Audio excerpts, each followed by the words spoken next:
Nice. Wait here. Let me see. Hey, what's up? Hi. Hello, crazy Greek dude. How are you doing? I have my man 3-Bit in the chat with me. Say hello, 3-Bit. How's it going, dude? Hello, everyone in chat and peeps out there listening. And peeps out there listening. I We got nine am. nine people. Hey, yeah. Hello, people. Hey, this is an impromptu stream because we got some interesting news today. Um, hey, and I think it's worth talking about it a little bit. So we'll see. Maybe, hey, if Lupa, if you want to hop in here with this, you're free to hop in here with us as well. We're just gonna have a quick conversation Quick little about conversation. about Xbox's lineup. Yeah. It feels So like Xbox 2 or something. I feel like fucking right. Hey, random just. it's a little interesting. So shout out to everybody in the chat for hanging out right now. You know what? I got this new phone and I don't know how to mute it yet. Right? So that may be a thing. We'll see. I'll show you. Yeah, it's I'll show people you have to later. show me later. Hey, what's up, Lemon? How's it going, Crazy Greek Dude and Lupa as well? So hey, we got this news today at 3, but you want to kind of like break us down on exactly like what was announced today from PlayStation? Sure. So the mighty Ryan, announced today that God of War is delayed, and it was also going to be on the PS4. It's pretty much what happened today. I In thought its we heard like essence. 2 weeks ago everybody was saying it was going to be next gen only. Yeah, that's what That was a that's what thing. some Okay, people are saying. I thought that was a That was thing. the- But I wasn't sure. Okay, now keep going. Yeah, so pretty much the whole uh internet's kind of going crazy because pretty much Sony's messaging for a while has been, we believe in generations, and all their games are pretty much going to be PS4 going to PS5. Well, not all their games, but a lot of the games that are coming out, right? Yeah. And then you also have the thing where PS4, they're going to be supporting PS4 if they also follow this messaging. I don't know what their goals are, but they're going to be following the PS4 cross-gen for at least 4 years. I think they said they're going to be developing games for the PS4, or continuing support for the PS4 for at least 3 to 4 years. And Xbox, they said it was about a year or 2 years, which you can already see if you look at the older announcement of games last year. They were kind of showcasing like a Forza. They were showing Fable, and the games that were coming on Xbox One, they said it. But the other Right. games, like Fable, that's Series X. Forza might be just Series X and stuff like that. So 1 to 2 years, and they're like, okay, going forward, we're gonna be, yeah, just supporting the next gen consoles. So I think it's really funny. It's just interesting to So see the you know, dynamic.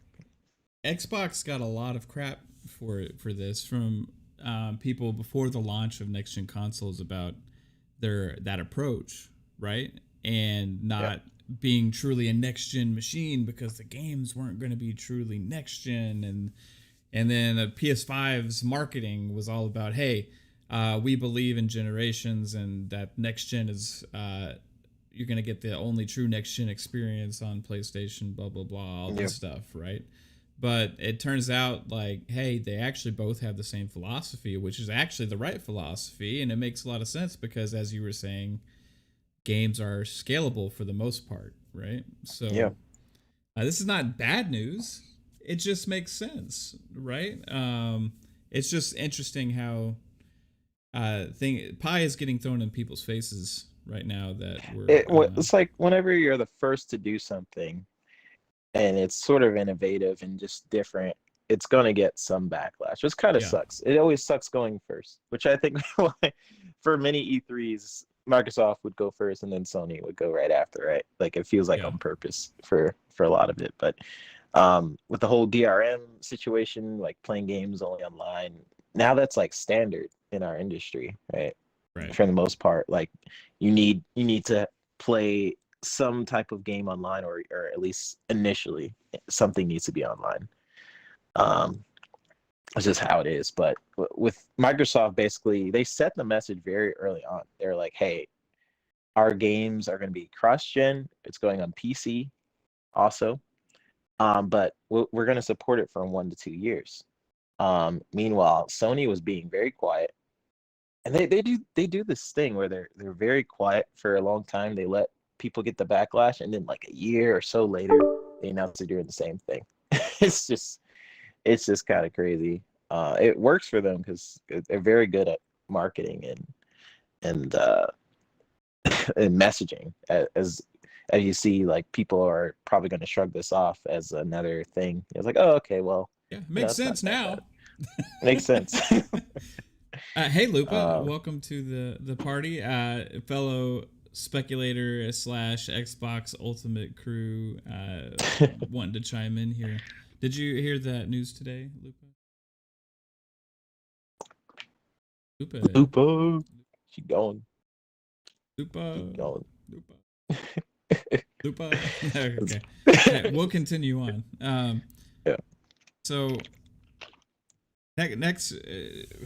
This had me thinking though, because like not only was that about the cross generational thing, but that God of War, like a lot of people have been saying, is actually not coming out this year, right?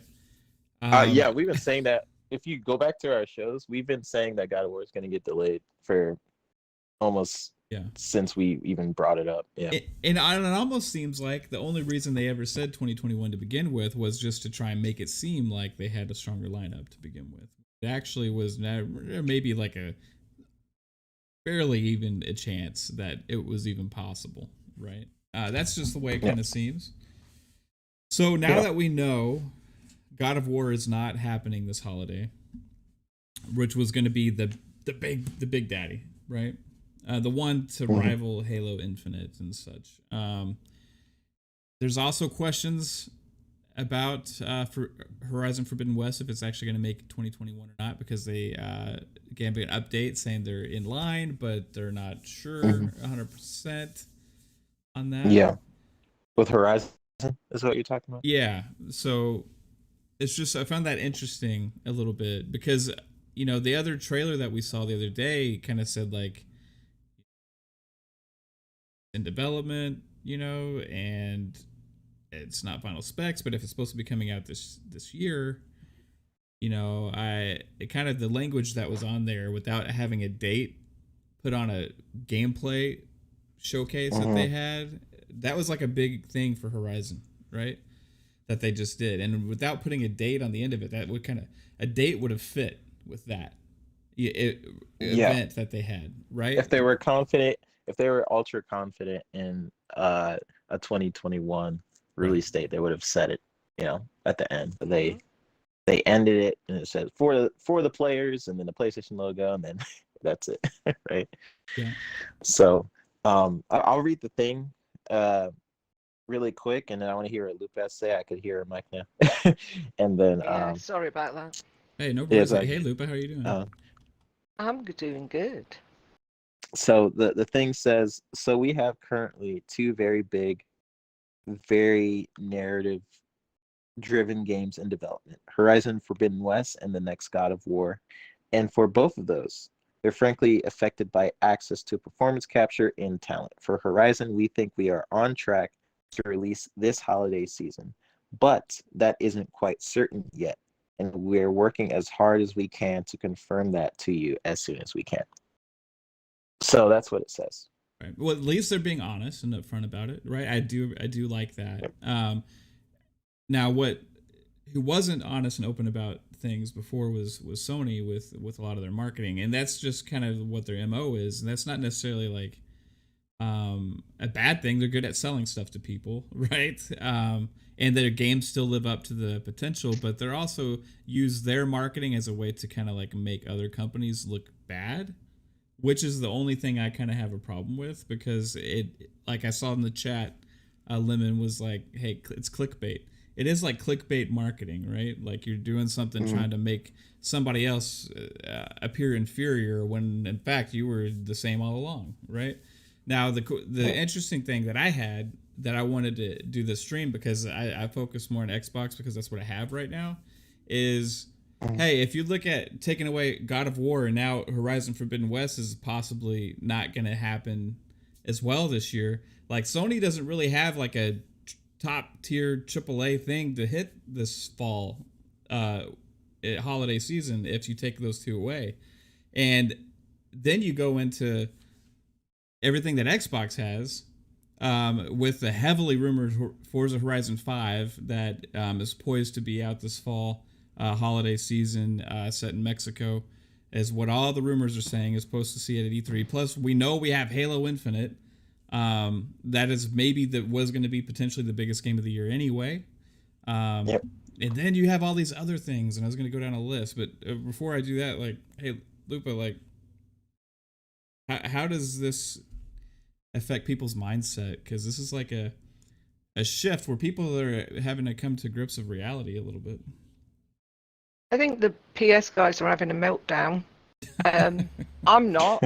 Yeah. It was obvious to me that it was going to be delayed. Also, it's obvious to me it will be PS4 and PS5. Fact. Yeah. If you Google Horizon Forbidden West, it says it's being brought out on the PS4 and PS5. But any game that's been in production for the 3, 4, 5 years it has is definitely going to be cross-gen. So, yeah, I don't know what everybody's throwing a flap about.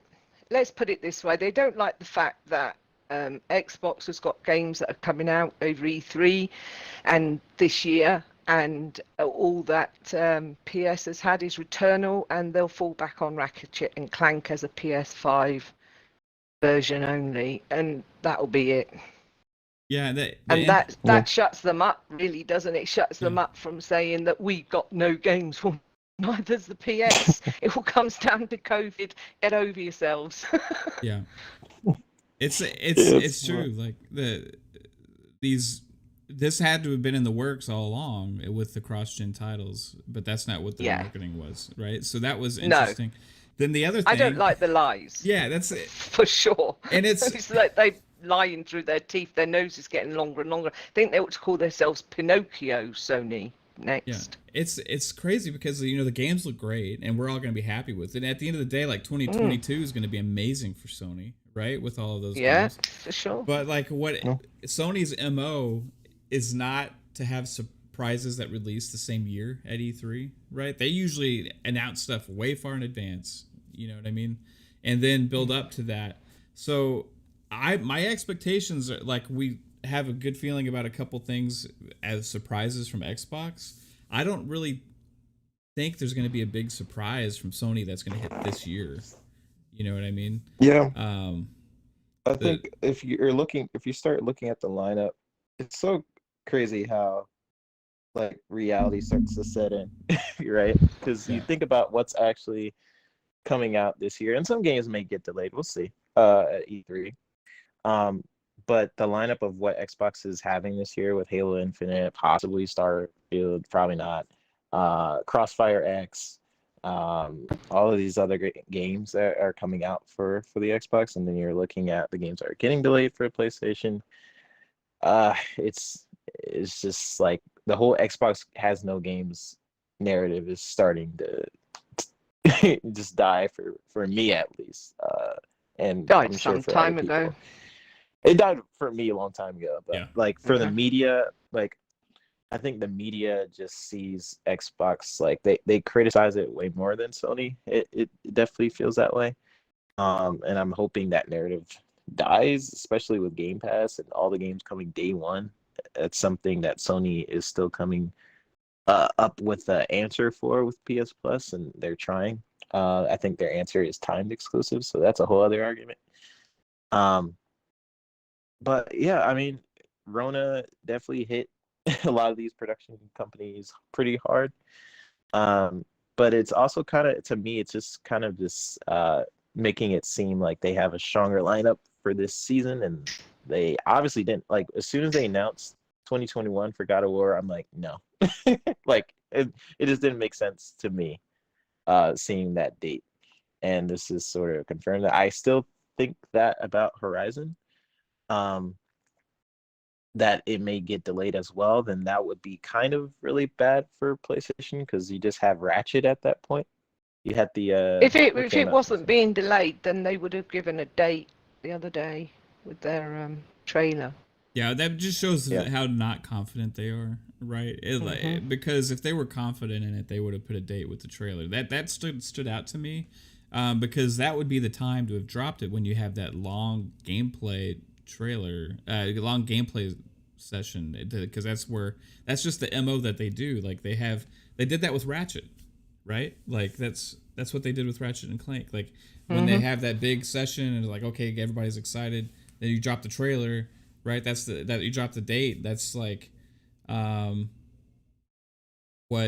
will get people excited. And with the language today of the news of them saying that it's on track, but we're not setting it in stone because it's up in the air still. Kind of. That just leads to me that they're not confident in it. Now, it could hit this holiday and. That's going to be great, and I'm excited for that as well. I'm not trying to knock on the game or anything. But even with that, you take God of War out of the equation now. When you look at the lineup that Xbox has, if you add the possible... I say possible, I mean, like, this thing is probably happening, right? Forza Horizon 5. And plus Halo. And then you add in things like Scorn, The Ascent... Tunic, 12 minutes. Tunic, yeah, 12 minutes. A Warhammer 40k Dark Tide. Just Avowed. Those are just Ascent and all the different games that are there, and people are just ignoring. Psychonauts 2, Flight Simulator. Yeah. That just got a rating today, so that's gonna. Well, Psychonauts 2 is multi-plat. Though, so also because that was already in the works beforehand, so that's good on there. But I think Series X is the only next gen version of that game. The Gunk may be out this year. Gunk. Was that delayed to 2022 possibly? I'm not sure. The Exo Mecha. Don't think so. Yeah, Exo Mecha, Crossfire X.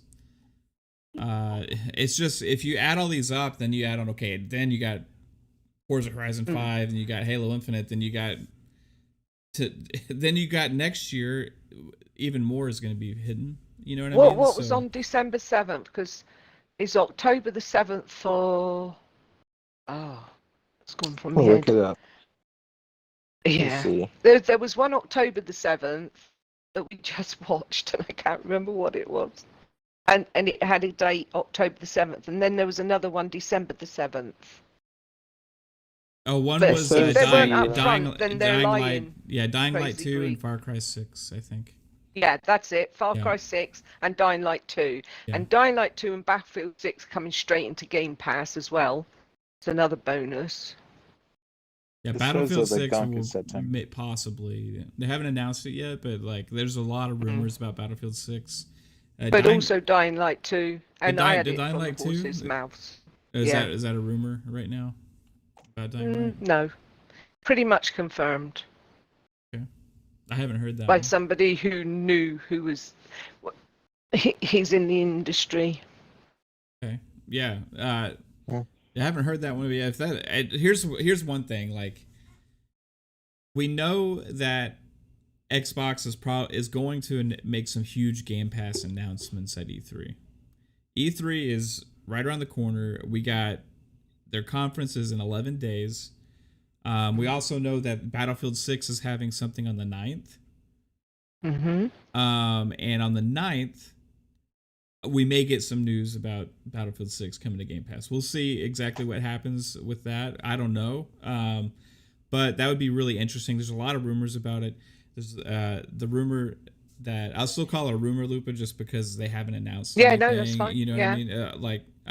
The rumor of Dying Light 2 as well, I guess, and then also potentially other titles. I think we're going to be surprised in E3 with Game Pass announcements. I think that's going to be one of the things that they focus on, And because what happens if you make from Xbox, they've never been like, well, they have been in the past, but they've gone away from the whole strategy of paying for exclusives to third-party companies, as opposed to they publish exclusives now from third-party companies, third-party developers, but they're not going to like Square Enix and saying, hey, give us Tomb Raider anymore, things like that. They've kind of gotten away from that, but what they are doing is now they're giving money to get games that are third-party into Game Pass day one, and even if that game launches on other platforms, you still have the exclusive value, right, of those games being in Game Pass, which as a mindset, a game's on Game Pass on your platform, and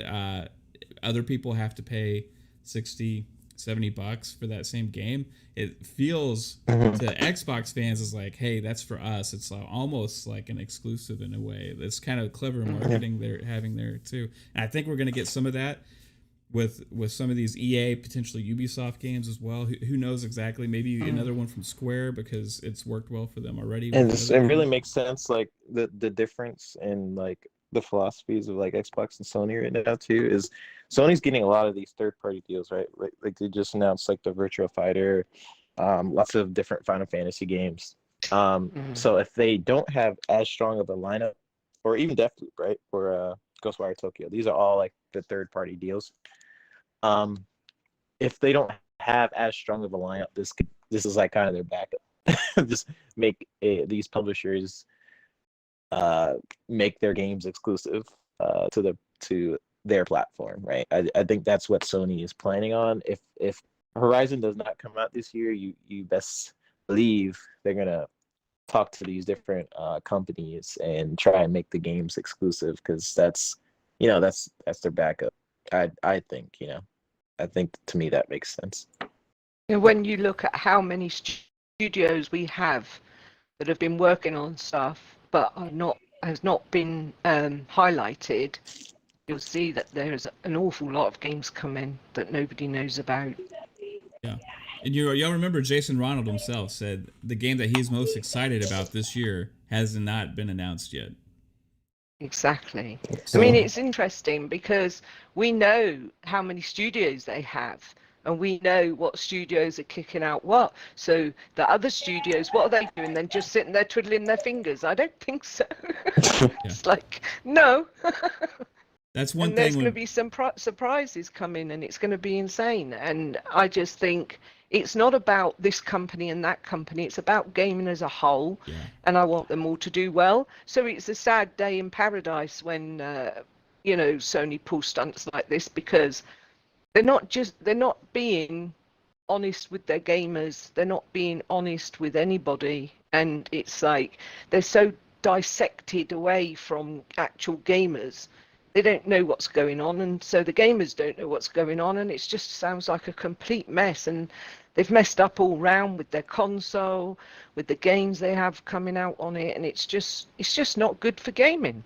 Yeah. What Sony's done is a very interesting thing with marketing. They've actually like weaponized the PlayStation fanboy as like to be like a marketing gimmick almost. Like they just say whatever. Is there a wrestling match going on?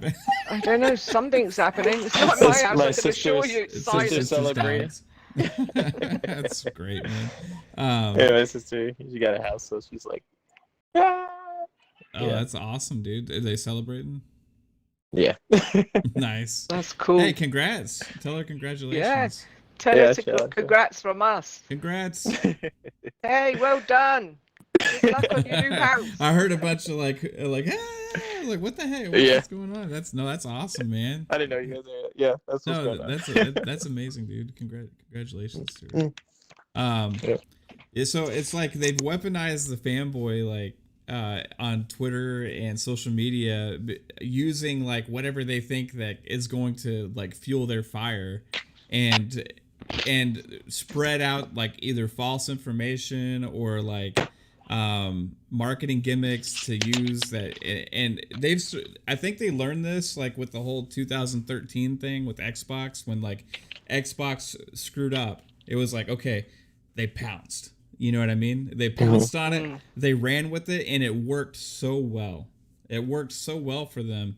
And it's almost like that's all they know how to do right now, marketing wise, is use like what people perceive as Xbox's weaknesses against them in a way, and they kind of do the opposite with what they say. Problem is, it doesn't always make sense financially and business wise for what they actually want to do with their business. So they're kind of leading the way with like one message to kind of create this like false image and narrative out there to give like people to push their brand, right?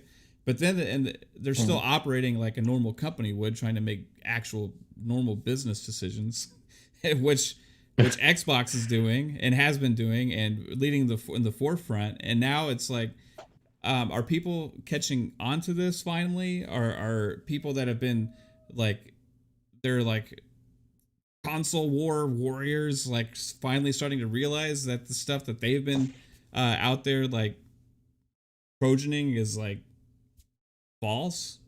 You know what I mean? Like it's I don't know. like I think they'll always honor their badge, but that's a shame because they need to see the facts. I mean, Sony has been playing pretty dirty. if you really think about like how like Xbox will get the brunt of a lot of the media's attacks, and then Sony's really doing the same thing in the back, but they don't say something till like a year. It feels like almost a year later, right? That like, yes, we've had like Miles Morales confirmed as cross gen, and that was a huge thing. But they're like, hey, but look at Demon Souls. That one is not. But then it was, I think, unless I'm wrong about that. And then even if it wasn't, it's still only a revamp of an old game. Yeah, I mean, the whole cross-gen argument. I'm sorry, like, but I it's was the posting, truth. I was posting on Twitter the other day about like the tech side of it, right? Why I believe the whole cross-gen argument is kind of invalid in this generation. Like to me, with Xbox One and Series X, it just makes sense to have games be cross-gen if it's on x86 architecture. Like if you're making a game with PC in mind, then that means you're building it for multiple graphics cards in your head.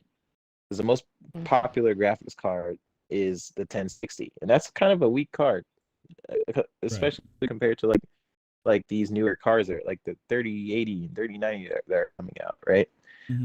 But and when they're building these games, the minimum spec is like the 1060. So until you not only raise the minimum specs for these games, but also require people who have PCs to move from a hard drive to an SSD, then your game is cross-gen. It just makes sense because you're building with multiple graphics cards, which means you're building for multiple different specs, and that in itself is cross-gen. You know, so until that happens, which I don't think it will, because when the gaming industry is trying to appeal to multiple people, right, not just people with these beast freaking computers that are thousands of dollars. They're appealing to casual gamers. They're appealing to all these just different people. So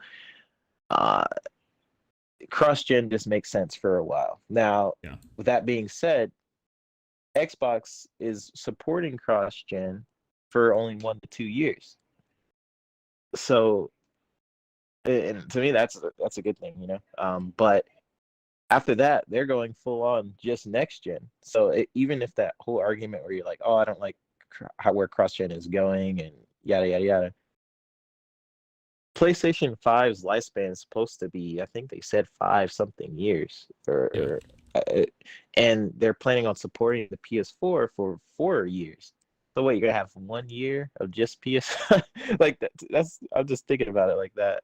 Like 4 years supporting PS4 games if they decide to stick to what they're saying. They're kind of flip-flopping in a lot of statements, so I don't know if they're going to actually stick to that or what, but it makes sense because a lot of people have the PS4 just as a lot of people have the Xbox One, and making cross-gen games means you're appealing to that market of people who are able to get those consoles Are you And trying to not a lot tell of me people that can they get want to PS5. sell games? Yes.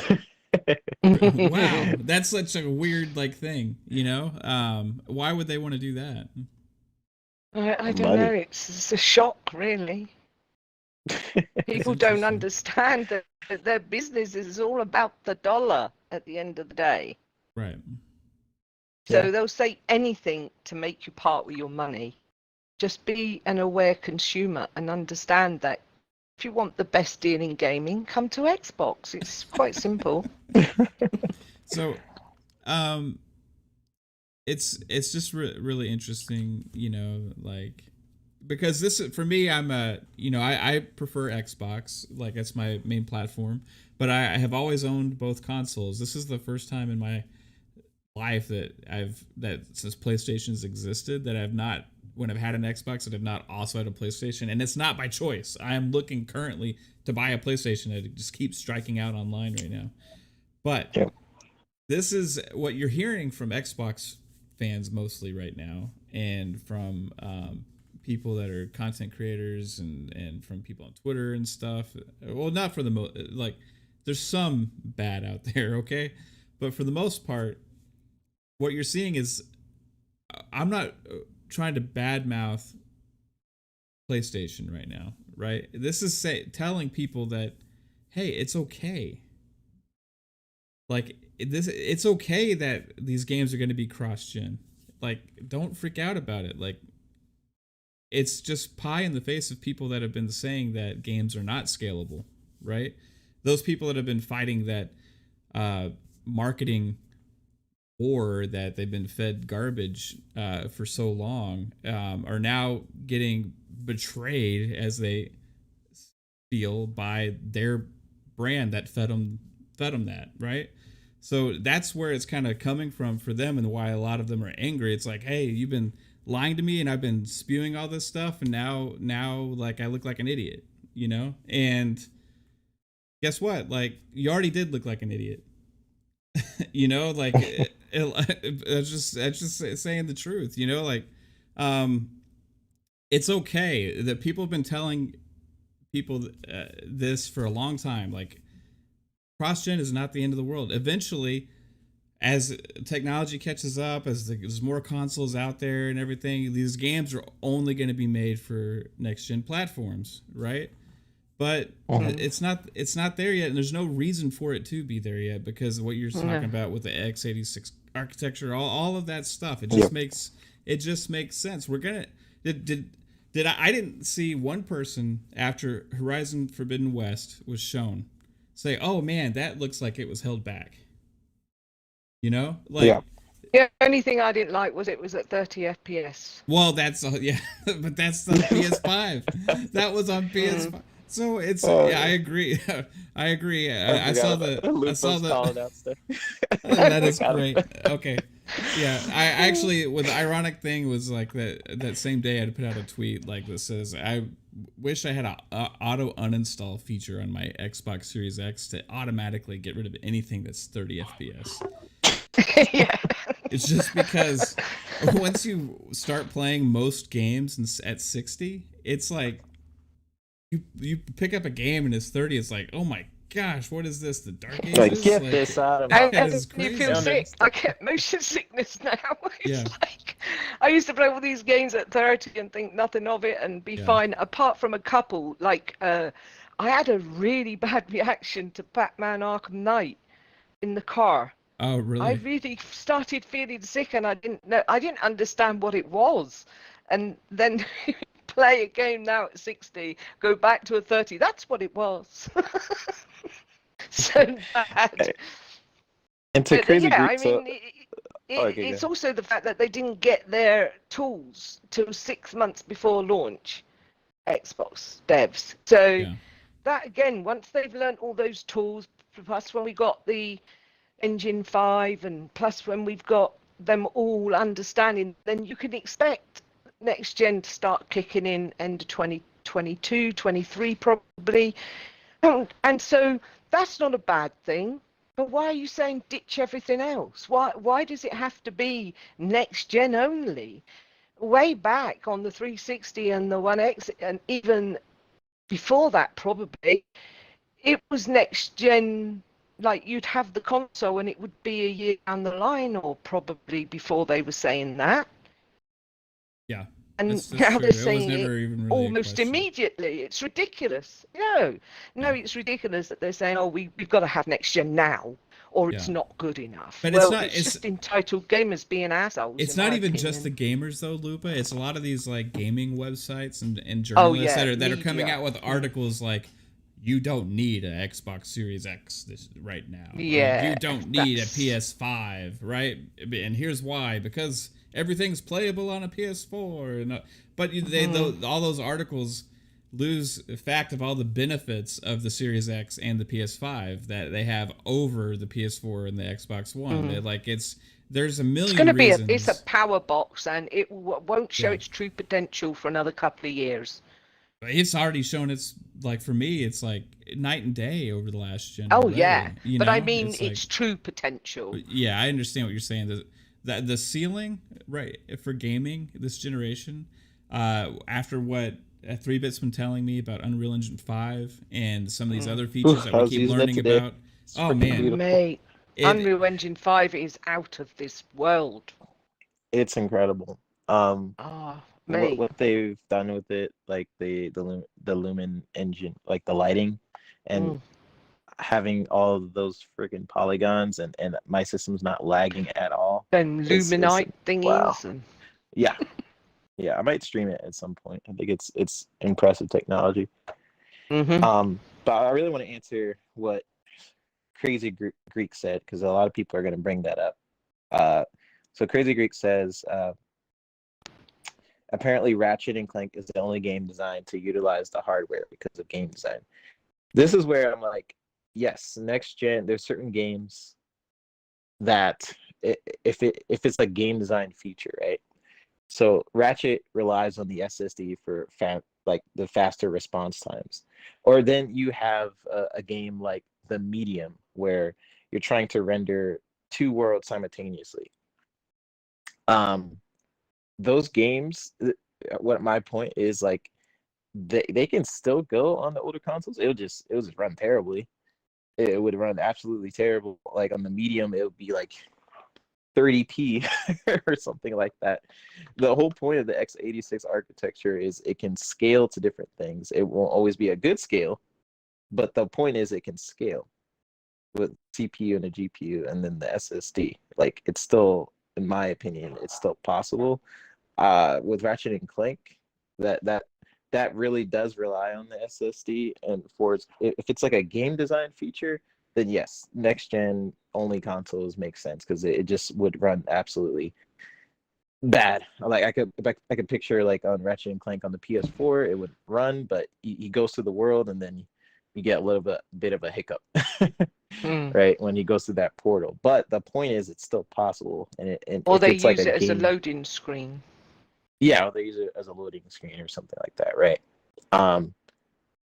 My point is, game design in itself is not going to go anywhere until PC developers start making it so, hey, if you want to play our game, you need an SSD on our PC, or you need this higher end graphics card. Until PC developers start doing that, then a lot of games are not going to be that true next gen experience. It's just going to be, what you should look for is just better fidelity, better tools for like what you guys see with the Unreal Engine, right? You're able to have all these different polygons, and it's less taxing on the engine, like 60 frames, and you're seeing like millions of polygons. That's what you should be looking for a while for next gen games. You shouldn't be looking at, oh, is this only on this platform, and you determine that as being next gen, because at that point, depending on the game, you're only saying that for messaging reasons. There's no reason why God of War or something can't run on the PS4 if it's anything like the previous game. Now, same thing with like Demon Souls or Miles Morales. These are games that are possible in the PS4. Same thing with it, like Halo. Like every game, unless you're doing something like really crazy, like medium, where you're rendering, it's basically 1440p because you're rendering two games at once, pretty much in the medium. And then with Ratchet and Clank, you're like relying on the SSD. Unless you're doing like something crazy with the game design, then most games are just scalable. That's just my opinion. Everybody can like message me about it if you want to talk about it, because I just think it's really interesting. But it's like the medium, everybody dismissed it, but what they did with the two screens in two different worlds was pretty amazing. Yeah. For one of the first games brought out that were next gen on the console. Yeah, that took a lot of horsepower probably to make that happen, right? Yeah, crap ton. You're rendering two games at once, and you're basically showing two different worlds. Like, I know that's part of the story, the whole two different worlds, but it's literally giving you like two different games on one screen. It's rendering it twice. Oh yeah. So that's why when people are saying like, "Oh, look, it's only 30 frames and whatever,"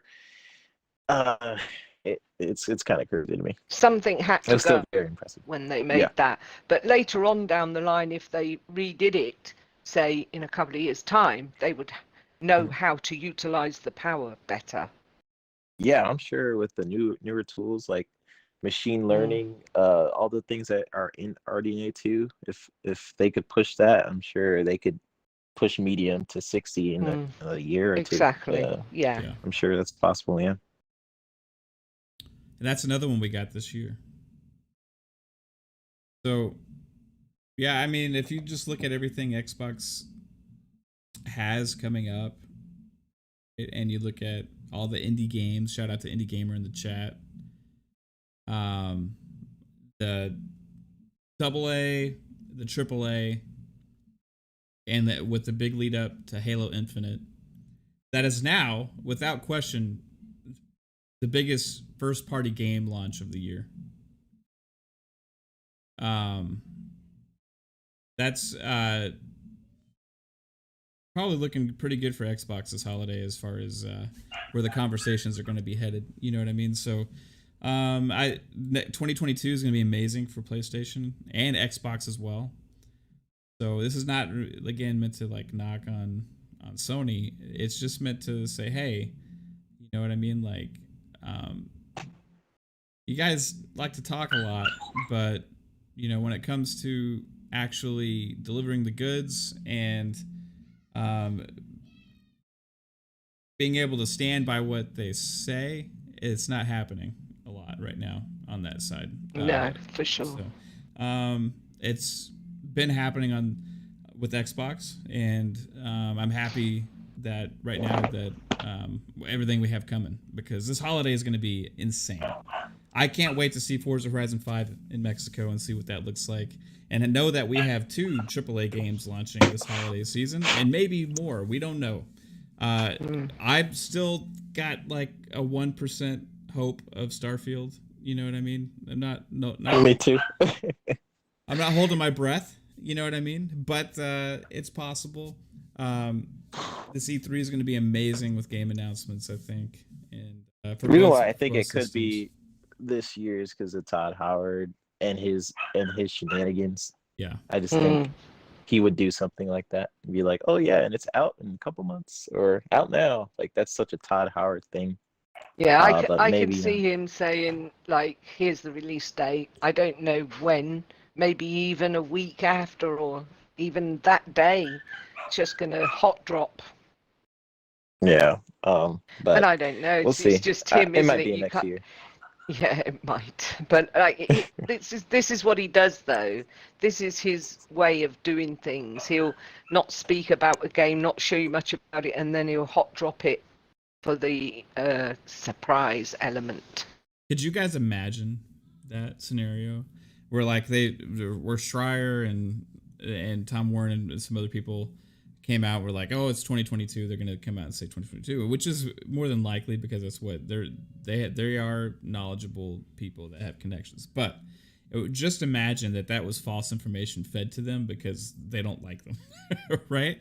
And Yeah. and then on stage, we not only get Forza Horizon 5, we also get the Halo Infinite information. We know that's coming this year, and then we also get Starfield coming this year, and then Sony on the other side potentially would have maybe for Horizon Forbidden West. Like, just the holiday lineup looks great right now. With the like I said, even going into the summer, like some of the indie games are getting sent and stuff. I'm pretty. But excited do you remember when?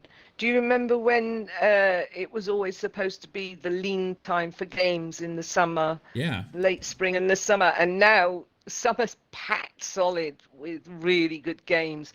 Why can't gamers just be happy, for goodness sake? Yeah. Just be happy and enjoy it.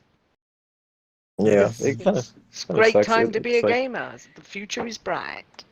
Yes, I think like with this news, we're just kind of just destroying some narratives that's been in place for a while, right? That's the whole point of this, because a lot of people have this negative connotation with Xbox, and they say like, oh, Xbox has no games. Cross-gen is holding back every game. Why? And look at PlayStation, they're not doing cross-gen. That means it's better. It's just like stuff like that. It's not true, and we're starting to see that messaging happen. So we're going to probably see new messaging with Sony fans, and that's okay. They come up with some crazy stuff sometimes, but at the end of the day, enjoy your games that you do have. There's some amazing announcements that are going to happen at E3. And E3 to me is Christmas. It's like gaming Christmas for me. All our presents are gonna come. Yeah. It's like opening presents. You're like, oh yeah. Can you feel it, chat? Shout out to the 36 people that are sitting here watching with this little impromptu stream right now, guys. I mean, I just decided, hey, let's just go live and talk about this, because I was just saying, hey, you know what? There's like, I was thinking about the holiday lineup. I mean, like, okay, wow, like, you know, everybody was thinking it was going to be so strong on the one side, but now because of the news today, it looks like it's going to be more heavily in the other as far as comparisons sake go, which isn't even important to me, because I think that ultimately we're going to be fine no matter what, right? But it's like a mind shift that's going to happen here because of some of this, where you're going to see going forward.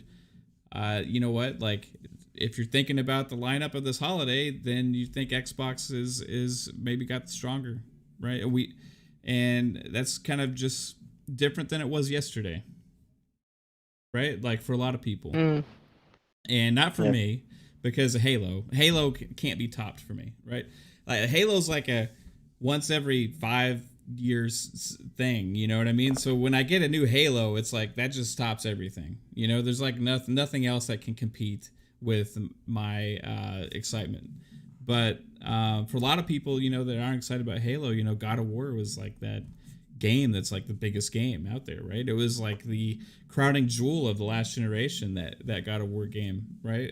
It got such a good game, tens across the board, right? And it rightfully so. Like a lot of people were super excited. So, you know, with knowing that's out of the way, you know, first party wise, like it's just so really strong right now in Xbox's favor, it looks like. And then you add up all the other stuff that we talked about a little bit ago. So you know, it's crazy. I could see, like, let's say Xbox releases Starfield and Halo, and let's say all this comes out this year, right? Well, I know Halo's coming out this year. Let's just say everything I'm saying comes out this year. Scorn, Ascent. Yeah, all there these could be games. some delays too. Who knows? Yeah, from those. I'm sure there's going to be. It's still like COVID effect and stuff. Yeah. And you go to the Game of the Year announcements, and it's still a Sony game.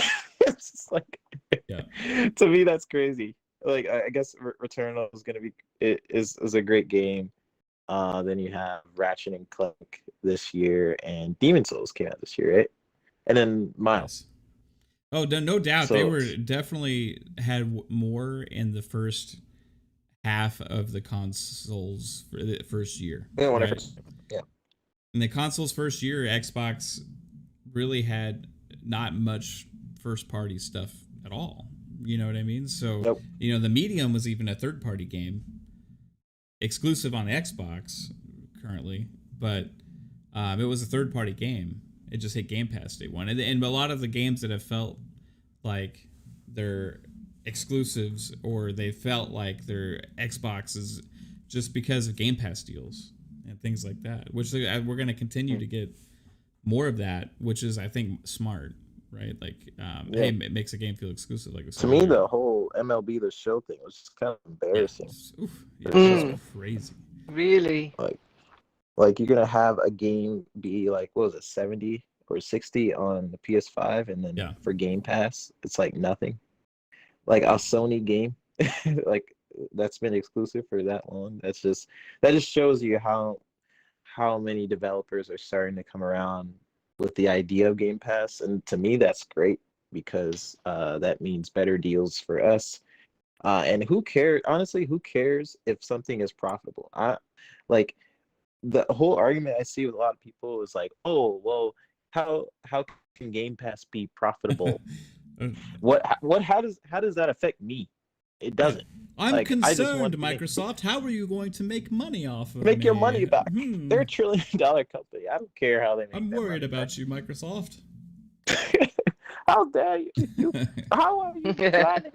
Can I pay more, please, so I get a better experience, please, sir? Yeah. I love playing $70. Here's a good thing about Game Pass. I know, but how can they say that they would prefer to pay 70? I don't get it. I mean, it's cheap for you Americans as it is. I mean, we're paying like 60 and 55 and 70 pounds for a game. And so you Americans get it good as it is, but even so, I would rather pay 60 than 70. And nobody in their right mind wants to pay more for a game than they did before. I mean, it's ridiculous. So if it comes to Game Pass, of course, it's a better option. Yeah. I mean, like what Greek is saying makes sense, right? Like he says, I want Game Pass to be profitable. If so, we can keep getting more into it. Yes, but like. I would say the more subs. Yes, that is true, but there's also a lot of other things factoring into Game Pass of why it's like their Microsoft's focus right now. Like a lot of their developmental process right now of where Xbox is going in the next 5-10 years is Game Pass. And that's what's making it so different and kind of a contender to the industry as a whole. It's not just so they're not worried about the pricing right now. They're trying to grow the subscription. It's kind of like Netflix when it first started, and a lot of the deals they were making was not profitable at all. You can kind of look at like they're just spending money, not really getting a lot, but it's all about growing. And once you grow at a certain rate, then you could worry about subscriptions, and that's when you raise the price. Right? That's when it happens, because the more people they get into a subscription, the cheaper it is for us until they decide to raise it. But I don't think they're going to raise it like $20 or whatever, £20. I think it'll be a couple of quid or a couple of dollars, which, to be honest, I'd still pay £20 or $20 for it a month. Yeah, right now it's like a crazy value. It almost seems like, I keep telling people it's like too good to be true, right? Even like with these rumors of this Ubisoft Plus stuff happening, right? If you add that into the mix as well, and it's like, where is this going? Yeah. And then it's like, oh my gosh, how they can just keep giving us all this? Like, what's the catch? Right now, there's no catch. And I'm waiting for that shoe to drop where there's a catch, but I don't think it's gonna happen. And that's where some people's like concern is like, oh, it's not profitable and stuff. Like, you know what? If it wasn't profitable, then there wouldn't be all these other subscription services out there, and the whole industry is shifting to this with not just gaming, it's entertainment. First it was music, went that direction. Then guess what? It was successful. Then what followed? TV, movies followed with that. And guess what? It was successful. The natural succession next is gaming. And guess what? It's successful. And you see the whole industry is going to be shifting to that direction. And guess what? Xbox wasn't even the first people to introduce a service like this in gaming, right? They were just the first ones to do it right. And they're coming on and they're doing it right. They're adding more and more. They got money in their back pocket more than any of the other gaming companies have. Right. That's why Yep. Google and Amazon were the biggest competition for them, is what they were saying. But guess what? Google's like not doing so well with it. Amazon's had some trouble getting implemented as well, because guess what? They don't have a gaming background. They're not gaming companies. Microsoft has a huge gaming background dating back to Windows and PC for a long time. So then they went all the way in with Xbox, right? They have a huge gaming background. They understand gaming more than Google, more than Amazon, and Sony just doesn't have the money that Xbox or Google or Amazon has. It's easier for Xbox to implement something on a grander scale quickly like this, and that's what they're doing. And guess what? Are they going to be upfront and spend to get something like this at such a big undertaking going? Yes, and guess what? It's working. You're seeing droves of people sub to Game Pass every month right now. It's just one after another. The numbers keep skyrocketing, and that's without any of the big hitters. When all the big hitters start hitting, all of these games and all of these studios they've acquired start dropping these games into Game Pass day one, and the flow is consistent and persistent. Those numbers are going to skyrocket, and the entire industry of gaming has changed. And that's what's already going on right now, and there's no stopping it. So you're going to see PlayStation do the same thing. They got to get on board with that. They got to shift things and figure out the system, because in 2-3 years from now, it would be too late, right? So, and I think the messaging, like with Sony, like having these, like their initial goal for being profitable was their consoles for a bit, right? And even though consoles sell at a loss, I think it did take them a while to realize like subscriptions it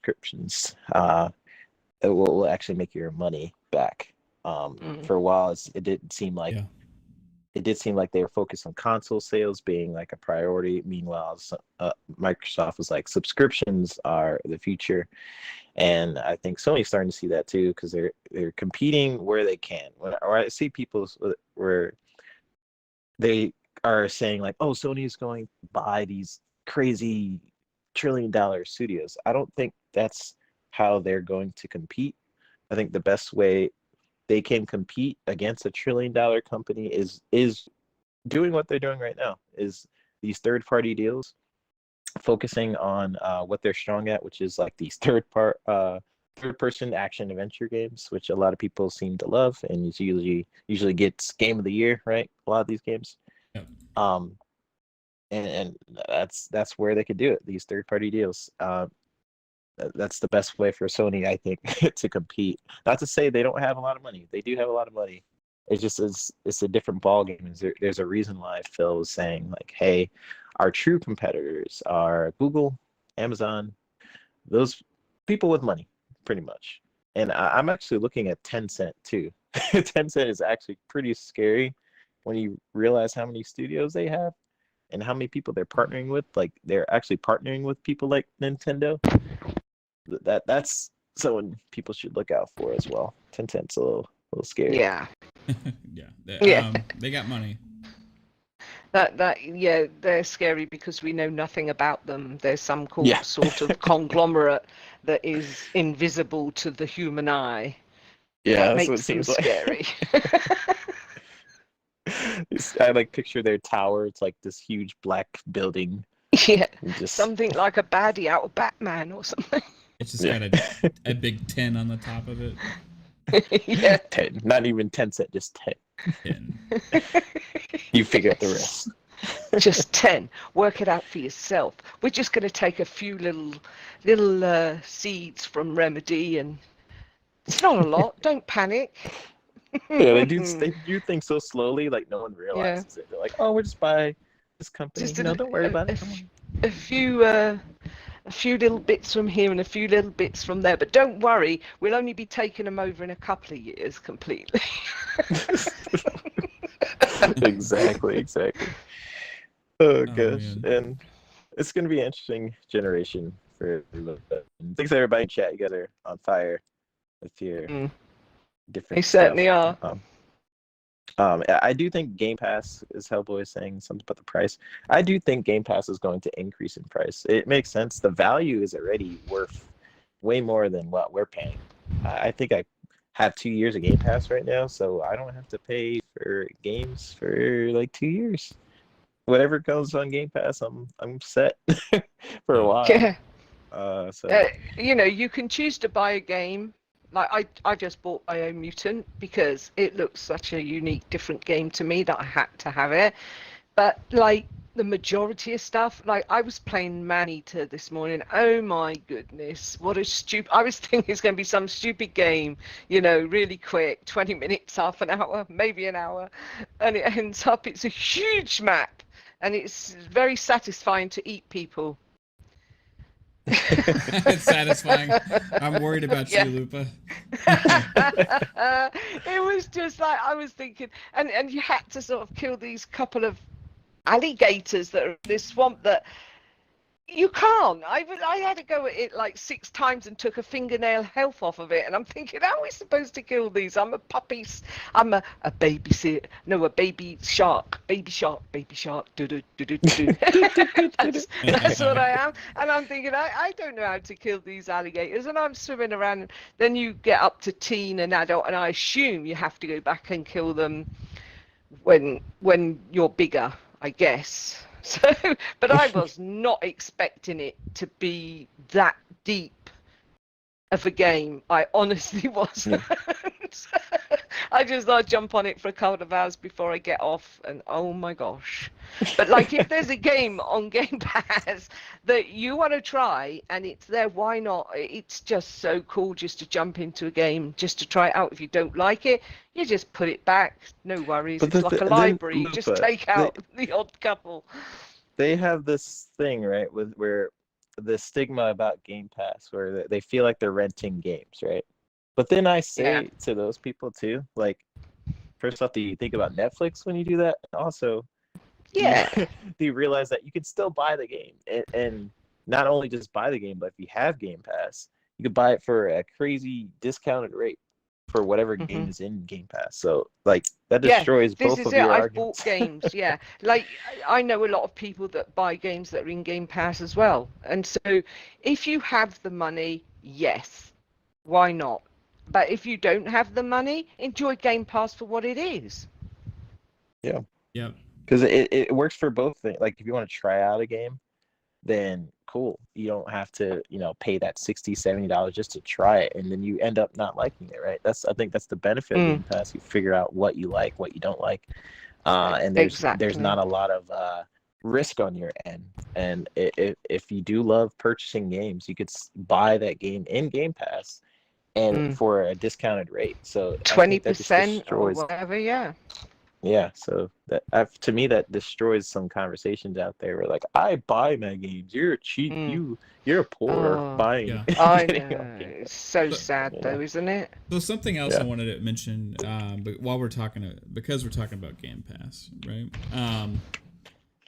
So a lot of the conversation before was like, oh, Game Pass is going to make it to where there's only going to be like crappier games, right? Because there's not going to be big budgets and all these things put into the titles and all that kind of stuff, right? And I think that's completely BS. And I'll tell you why. Because if you look at the movie and TV industry with subscription services, the quality is actually improved especially for TV shows, right? Like if you compare the quality of TV shows we're getting in subscription services as opposed to just like the old school method, or like, is actually dramatically better. And not only that, like movies too are still great. Like the ones like Army of the Dead dropped into Netflix. That thing was awesome. That was super high production, high quality, like effects were amazing in that movie. They also are more likely to release things in subscription services that never would have been like set as a standalone purchasable item only, because when you're doing that, you have to cast a wider net to be able to appeal more to the masses in order to be able to get your money back.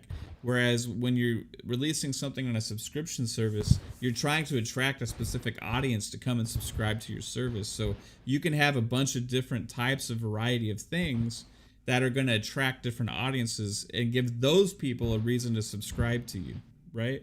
As opposed to having to make something that you hope is for everybody. So variety is key with the adding value to something like Game Pass, right? And that's also goes to show with things like Disney Plus and what they've done with the MCU and the shows on there. They're not afraid to have these shows that go and tie to something that's bigger than just the show itself. You got shows that are all different lengths. They don't have to stick to 30 minutes, you know? They don't have to stick to an hour. It can be like 42 minutes. It can be like 38 minutes. It can be whatever makes sense for the show. What makes sense for the creative vision of what they wanted to accomplish, right? You saw with the Snyder Cut, that never would have released at theaters, right? The subscription services and these platforms have an avenue of give creatives more freedom to be able to live their creative freedom. It's either creative freedom through and release what they want. And you're seeing that with indie games, especially. Like, these indie games are getting more tools and being able to come out with better, bigger games even. And those are releasing in Game Pass and stuff. So, like, I'm just pumped about the future of gaming, the way it's headed. And, you know, I think it's Xbox on the right track with it. And E3, it's going to be huge. I can't wait to see what else is revealed that we're going to get in Game Pass, which I think it's going to be heavy. Almost everything we see at E3, just like last year's E3, or the E3 thing they did. It wasn't E3, but the thing they had, everything they announced was in Game Pass, right? And it's probably going to be pretty similar to that at this year's show. So I'm like super pumped for that, and I can't wait. Yeah, and like what Nightwolf is saying, like, it takes the pressure off of studios. I think it does in certain capacities. Like, variety is a thing with Game Pass, right? You have all these different types of games on Game Pass, but I think something some people might be, I don't know, thinking of wrong is like that these games are going to be less in quality because it's going to Game Pass. Exactly. I think that's the wrong way to think about it, to be honest. You know, that's to me, it jumps up that creative ceiling of a developer of what they want to do, because there's so many different game studios where they're like not allowing them to create new experiences because it's not that third-person action adventure, that AAA things they know will sell. Game Pass basically offers it where it's like a new creative thing, and you don't have that barrier there because people are going to try it, and if they try it, they like it, and it actually makes people buy games more. Like, it's so crazy that, but like, if you guys are looking at the statistics or what, at least Phil is saying, right? People with Game Pass actually buy more games. And they buy more games that they normally wouldn't buy because of Game Pass. It gives them the option. It's just this weird circular thing that happens with Game Pass, and we'll see what happens in the future with where Game Pass is going. Hellboy says a lot of people will be stubborn and just buy the game and not get Game Pass. They can. Either way, I mean, yeah, but way, you Xbox can do what you want. That's the point, isn't it? That's it. Do what you want to do. If you want to buy physical, go ahead and buy physical. Nobody's bothered about it. It's your choice. You have to do. If that's what you do, then do that. Yep. But like, for people that enjoy Game Pass, why can't we just do that in peace as well? I agree. Exactly. Well, everybody, this chat has been absolutely incredible. You guys astounded me, coming out in droves for this impromptu discussion about. We ended up talking about a lot more than just the holiday lineup for Xbox, which I think is going to be the best in gaming this year. So I appreciate all of you tuning in. Thank you, Lupa, for joining us. No problem. You want to tell everybody where they can find you on social medias?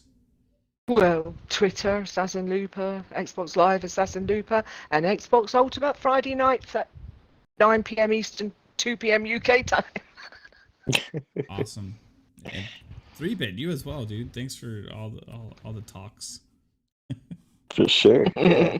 This felt like a Xbox 3 episode or something. Yeah, it was great. I had a lot of fun doing this, guys. I like doing these impromptus. Everyone can follow me on Twitter at the VGHD, and on YouTube, the Video Games HD. I'm not officially back. I'm just here in the party chat. Just letting you know. So I know people will be like, I see you in 2 podcasts today. Yeah. How dare you? I saw you in one last night. You can do exactly what you like, 3-bit. Doesn't matter to, like, nobody else should have an input into that. I know. I just think it's funny. But yeah, that's where you guys can find me. And I'll see you guys in the next one, maybe. Yeah, I see Spooky saying I look tired, bro. Yeah, I woke up at 4 a.m. this morning, so I'm pretty tired right now. But hey, I'm good, man. Thanks for the shout out, and thanks to you for joining, as well as everybody else in the chat. And hey, you guys will see us on Friday night, Xbox Ultimate Podcast, where we're going to talk about all things Xbox and maybe some more E3 talk. I want to talk about the importance of E3 Friday. I think that'll be fun. Yeah, for sure. So guys, you find me on Fun Speculation on Twitter. Hey, real quick, guys, if any of y'all know in the chat, hey, send me a DM. I'm stuck. Where do I go from here? Like, do I go? Like, how do I get through that yellow shit or this yellow shit over here? Okay, like send me a DM if you know the answer. That yellow shit. Yeah, I need help getting through. Yeah. So let me know. Send me a DM. Appreciate it.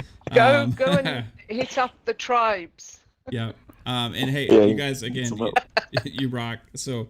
Hey, go check out Gaming Beyond the Box. It's coming on in about 15 minutes. So go give those guys a shout out and watch and say, hey, Mav sent me. Yeah. Bye. Catch you all gaming, folks.